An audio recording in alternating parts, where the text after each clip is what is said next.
और फिर हम देखते हैं कि भारत की पार्लियामेंट में एक बीजेपी का एमपी एक मुस्लिम एमपी को बकवास, गंदगी, गाली देता है। एक एक बात, मैंने क्या क्या बात बोलता है। लोग कह रहे हैं नहीं पार्लियामेंट में नहीं बोलना चाहिए था। अच्छा, पार्लियामेंट में नहीं बोलना चाहिए था? बोले कि नहीं, उसकी जबान खराब थी। अच्छा, जबान खराब थी? अरे ये तो अवाम का नुमाइंदा है ना, तुमने इसको वोट डाला।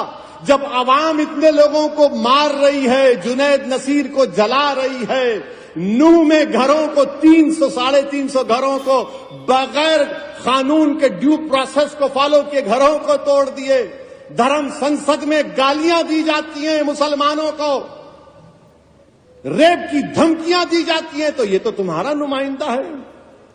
उसने गालियां दी, अच्छी जबान इस्तेमाल नहीं की। उस बीजेपी के एमपी ने, अरे वो तो गोडसे की बात कर रहा था, वो नाकाबिल कबूल है।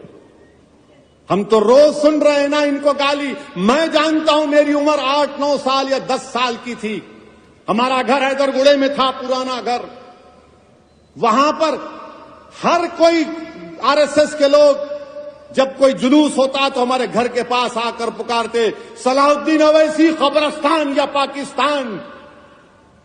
मैं और अकबर, हमारे एक ताया वहीद भाई जो बड़े ताकतवर थे, उनके साथ बैठते थे। वहीद भाई लकड़ी लेके भागते, ये 25-30 फीट छोड़ के भागते। मैं सुना हूं मेरे कानों से।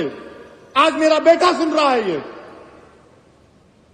मैं समझा कि शायद मेरी जिंदगी में खत्म हो जाएगा, मगर मेरी औलाद सुनेगी, आप सुनेंगे, बच्चे सुन रहे हैं। याद रखो मेरी इस बात को, एक दिन आएगा जब भारत की पार्लियामेंट में किसी मुसलमान का मॉब लिंचिंग हो जाएगा। वो दिन दूर नहीं है, वो दिन दूर नहीं है। क्योंकि हिटलर की जब हुकूमत थी, तो हिटलर की हुकूमत में लिखा जाता था, यहूदियों से बच के रहो, ये जर्मनी के लिए खतरा है। आज यहूदी लफ्ज को निकाल दो, मुसलमान लिख दो उस पर। हमारे देश के वजीर आजम, कहां गया आपका सबका साथ, सबका विकास, सबका विश्वास? अरे नरेंद्र मोदी जी, जो आपके एमपी ने मुसलमानों के बारे में जो बकवास बकी है, मेरी आपसे गुजारिश है कि उसका चैलेंज करके आप अरब ममालिक के अपने हुक्मरानों को भिजा दो, या हबीबी इस तरह का हम इससे सलूक करते देखो मुसलमानों से, बुझाओ।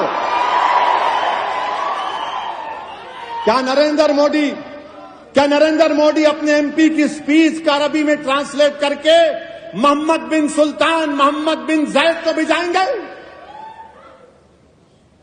आप भिजाएंगे उनको? बताओ देश के वजीर आजम। क्या तुर्की के अर्दोगान को भिजाओ? देखो हम इस तरह भारत की नई बिल्डिंग में हमारे पार्टी का एमपी ने मुसलमानों को इस तरह कहा है। देश के वजीर आजम कुछ नहीं बोलेंगे। जुनैद नसीर मर गए, वजीर आजम मुंह नहीं खोलते। ट्रेन में 3-3 मुसलमानों को नाम पूछकर गोली मार दी गई, वजीर आजम कुछ नहीं बोलेंगे। पीटा जा रहा है, सतारा में मारा गया, कुछ नहीं। अरे सतारा में तो जो बच्चा शहीद हुआ, अरे देवेंद्र फडणवीस तुम्हारे आदमी ने जुलूस को निकाला था। तुम होम मिनिस्टर रहकर तुम्हारा आदमी सतारा की मस्जिद में घुसता है माप को लेकर। कैसे होम मिनिस्टर हो तुम देवेंद्र फडणवीस? मगर हमारे वजीर आजम ने इस मुल्क में एक माहौल को पैदा कर दिया कि नफरत करो और राज करो, नफरत करो वोट हासिल करो,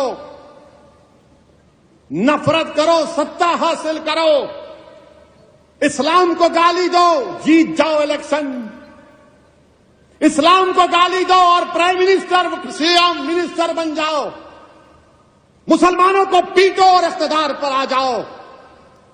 अरे ये कब तक चलेगा नफरत? ये याद रखो, ये नफरत खत्म अगर नहीं हुआ, ये जो आग लगा रहे नफरत की आग, याद रखो ये नफरत की आग में सब आ जाएंगे। हम मरने से कभी नहीं डरे, ना कभी डरेंगे इंशाअल्लाह ताला। हम अल्लाह के नाम पर जीते और अल्लाह के नाम पर मरने वालों का नाम मुसलमान है।